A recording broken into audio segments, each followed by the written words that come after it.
Halo, assalamualaikum warahmatullahi wabarakatuh. Jumpa lagi di Nugi Nasil Channel. Apa kabar teman-teman semua? Mudah-mudahan sehat walafiat, tak kurang suatu apapun. Di video kali ini saya ingin menservis atau mengelas knalpot yang bocor di mobil VW Kombi.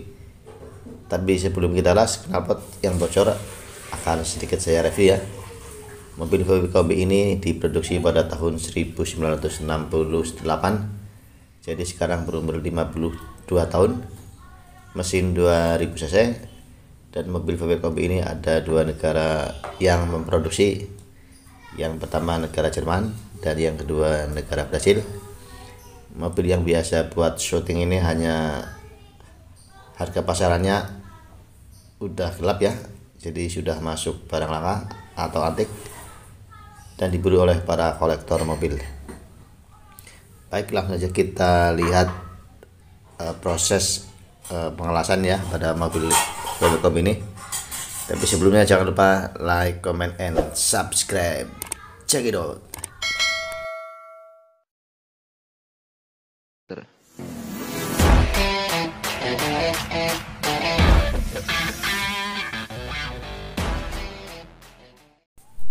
Sebelum kita las knalpot, akan saya sedikit review ya bagian interiornya.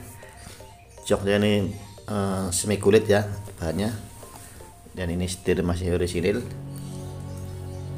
Joknya sangat bagus tuh, ada 3 baris, dan plafonnya juga sangat bagus ya.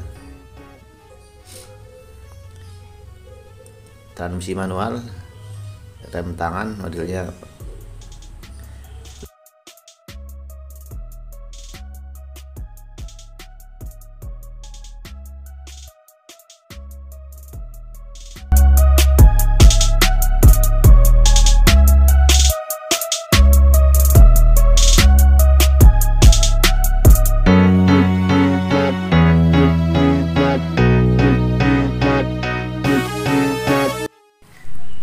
dan kabinnya sangat mulus ya. Ini habis dicat, dan kontaknya di sini nih, kontak. Setelah kita review sedikit, saatnya kita las ya knalpot yang bocor. Tuh retak